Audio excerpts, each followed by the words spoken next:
Tres. Hola hermanos, tanto tiempo, bendiciones, Dios les guarde.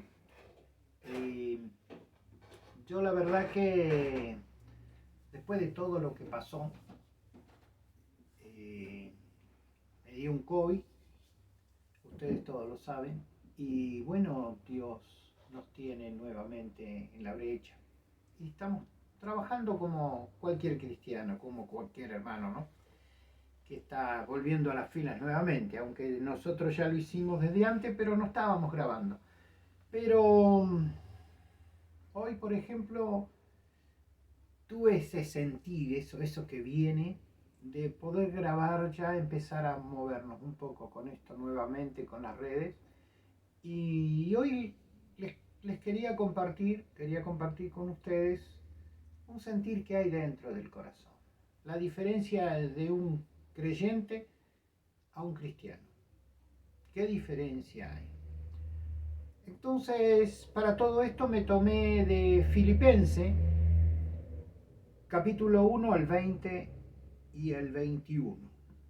Esta frase, el 21 es una frase muy especial y dice así, la frase del 20 y 21, vamos a nombrarlo los dos. Conforme a mi anhelo, dice, y esperanza de que en nada seré avergonzado, dice Pablo. Antes bien, con toda confianza, como siempre, ahora también seré magnificado. Será magnificado Cristo en mi cuerpo, o por vida o por muerte. Porque para mí el vivir es Cristo y el morir es ganancia. Y aquí viene el tema. Este es El vivir en Cristo y el morir es ganancia, es un pasaje muy archi conocido, pero muy poco practicado. Y esto nos hace ver qué diferencia hay de ser cristiano a ser creyente. Y les digo que hay mucha diferencia. Por ejemplo, Pablo está en prisión entre la vida y la muerte. Y confiesa esta palabra tan maravillosa, ¿no es cierto? Pero tan manoseada y poco practicada. Y usted me dirá, pastor, ¿qué quiere decir con esto?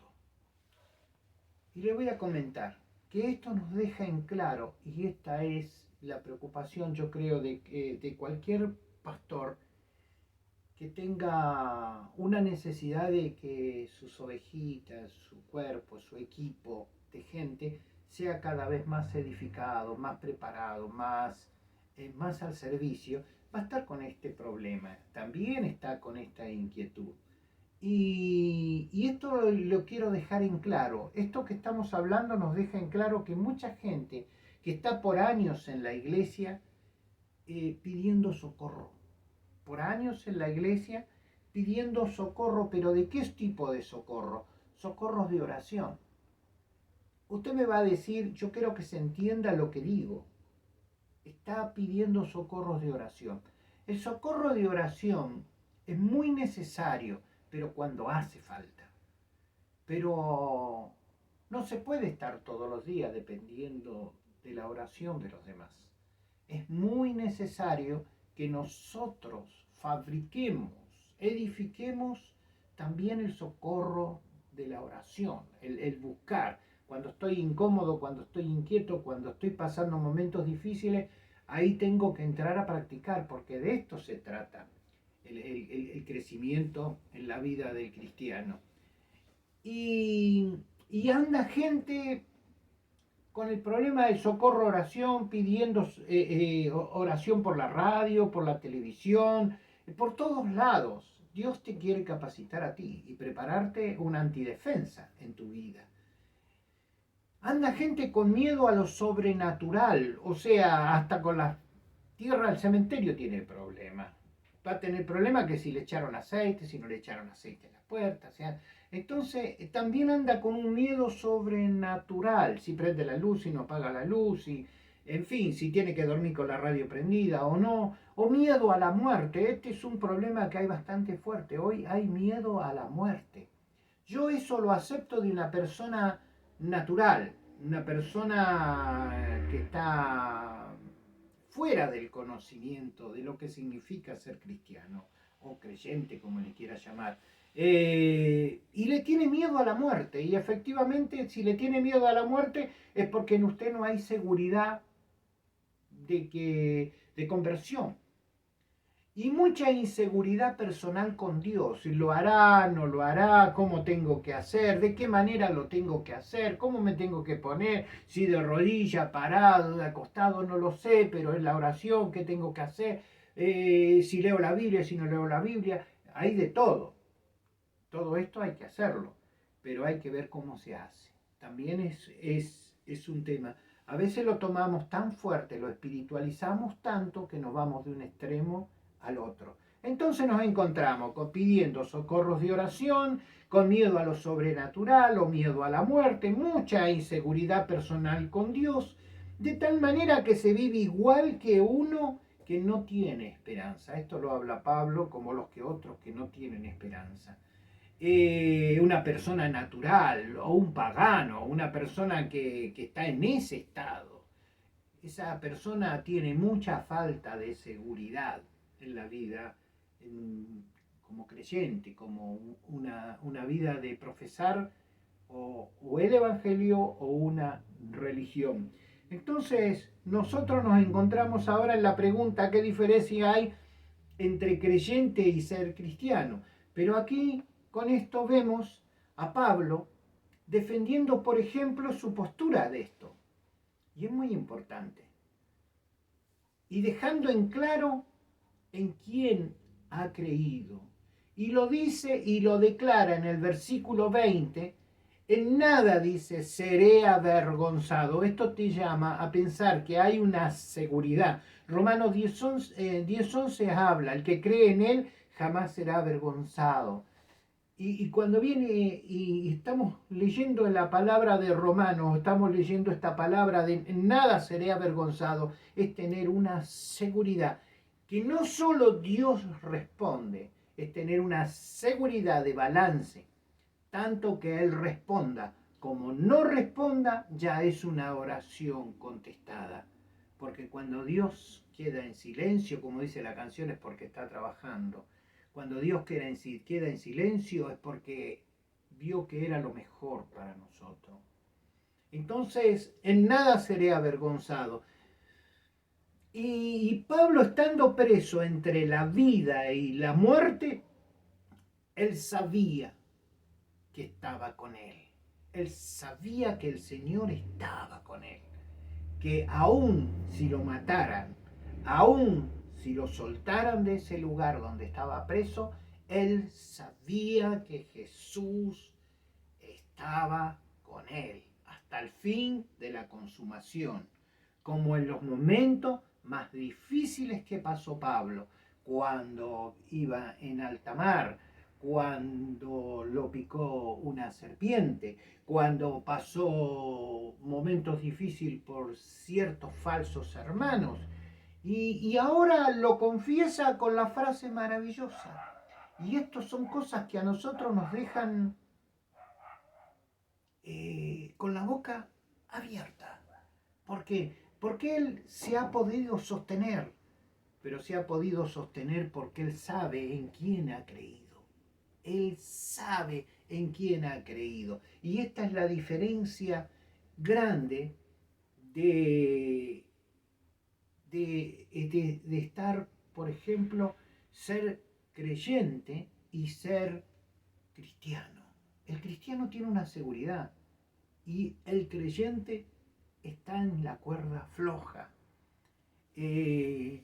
Imagínense, Pablo estaba viviendo, estando preso y viviendo ¿qué? La injusticia o que me tengan que matar. Yo no dejaré de engrandecer, dice. Esta palabra viene magnificado. La palabra magnificado significaba esto. Yo no dejaré de engrandecer, ni de alabar, de ensalzar su nombre. Esta era la diferencia de ser un cristiano a ser un creyente, que él jamás, aún en los momentos difíciles, él va a estar cantando. Y esto a nosotros nos lleva a poder ser un imitador de Pablo. ¿Por qué? Porque él, pasando lo que pasaba, él todavía estaba con esa actitud, igual como lo tuvo cuando estaba en las cárceles de Filipo, no sé si fue Filipo, no me acuerdo bien, y estaban presos en el calabozo del fondo y cantaban himno, tenían la espalda las tenían hecha pedazo, pero ellos estaban cantando himnos. La característica de un creyente, hermanos, es aquel que profesa una determinada fe religiosa. Sabe que existe un Dios, un creador, pero sus decisiones son gobernadas por la actitud del momento en que vive. Lo podríamos comparar, por ejemplo, con Santiago 1.8. Santiago 1.8 dice que el hombre de doble ánimo es inconstante en sus caminos. O sea, todo le duele, todo le molesta, sufre altos y bajos. En su temperamento siempre está dispuesto a la oferta del momento, de lo que se le presente. Por ejemplo, está pasando un momento económico difícil y le viene la oportunidad de tener que comprar algo robado, lo va a hacer. ¿Por qué motivo? Porque es la oferta del momento, va a echar mano a lo que venga. ¿Por qué? Porque es una mentalidad, tiene mente de creyente. Entonces, él sabe que existe un Dios. Igual que, perdonen la palabra que va a ser muy fuerte, los demonios también creen y tiemblan, saben que existe Dios. Y ellos no son ateos en esto, ellos saben que existe Dios, pero tiemblan. Nosotros como creyentes, los cristianos como creyentes no tiemblan, lo hacen. Bueno, los puedo llevar a otra parte también más difícil, cuando caemos en pecado, bueno, y todas esas cosas. En fin, Dios nos ayude a superar todo esto. Entonces sufre altos y bajos en su temperamento, siempre dispuesto a la oferta del momento. Las características de un cristiano cambian mucho, deja mucho que ser al lado de un creyente, a un creyente. El cristiano tiene su conciencia sujeta a una visión clara de la vida diaria, al diario vivir, y tener sujeto todos los sentidos bajo el espíritu del dominio propio es su meta. Ahora esto se llama, hermano, un cristiano convertido. Un cristiano convertido. Hoy más que nunca se necesita entrar en la conversión. Hay muchos que no entran en la conversión no porque no pueden, sino porque los afanes, los intereses lo tienen enlazado. Están más ellos atrapados por las cosas vanas de este mundo. Ojo, yo les digo cosas vanas. Yo sé que detrás de eso hay universidad, hay futuro, hay muchas cosas, hay parejas, van a ver, hay pololeos, hay propiedades, hay autos, hay casa, hay profesión, hay muchos intereses, pero muchas veces los intereses pasan a formarse un Dios. Y no podemos tener dos señores. Necesitamos que Dios se encargue de todo mi emprendimiento, de que Él nos guíe, nos encamine. No pongamos las metas. Mire, el peligro más grande que tenemos como cristianos es que muchas veces nos vienen deseo de practicar algo, de hacer algo, y eso nos atrapa. Muchas veces me he dado cuenta, por ejemplo, en pastores mayores, en hermanos mayores, que les ha dado, no les sé si decirle la tontera, de meterse en la política. Y no podemos, no es que no podamos ser políticos, ese no es mi tema. Mi tema es que eso te va a atrapar. Entonces tú no puedes cambiar la unción que Dios te ha dado por aquello que tú estás vislumbrando en la cual puedes introducirte. No te introduzcas en esto. Muchas veces el gimnasio nos atrapa. Muchas veces hay cosas que nos gustaría poder hacer y practicar y eso nos atrapa. Posiblemente me vas a decir, ¿será pecado? No, no es pecado, sino que te va a hacer desviar y te va a enfriar la visión, te va a enfriar para lo que te ha llamado el Señor. Dios tiene un propósito con tu vida. Conforme a su propósito son llamados. Dios tiene un propósito en tu vida. Y ese propósito lo quiere cumplir en tu vida, pero el tema es, ¿lo dejamos o no lo dejamos? Aquí está el dilema. Está en nosotros poder también dejarnos guiar, porque el Espíritu a nadie lo va a agarrar así de la cabeza ni de los pelos y lo va a llevar donde lo quiere llevar. No, te va a hacer sentir y desde ese sentir vas a empezar a tener unos deseos de hacer, porque Él da el querer como el hacer. De hacer, qué sé yo, evangelización, persona a persona, quizás consejería, no sé para qué Dios te ha llamado, pero para allá te va a encaminar. Hermano, quizás esta palabra, unas palabras cortitas, poder compartir este momento nuevamente, para mí me da alegría, es un gozo. Así que Dios les bendiga, les guarde, donde nos encontremos. Me gustaría darte un abrazo, gracias por haber orado por mí. En los momentos difíciles te agradezco. Esto no tiene nada que ver con el mensaje del tema de la oración y esto, no. Hay oraciones en las cuales nosotros necesitamos pedir, no socorro, la ayuda, pero el pedir socorro a cada rato y no entrar de una vez por todas a practicar lo que es el tema de la declaración en la oración es muy necesaria. La declaración en la oración.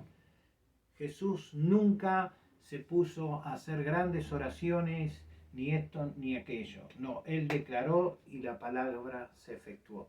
Ese es el poder del cristiano. El poder del cristiano está en la palabra, está en su boca. Dios te bendiga, te guarde. Nos estamos viendo en la próxima. Va a ser para reflexiones. Nuevamente en el programa. Gracias. Dios les bendiga. Un gusto.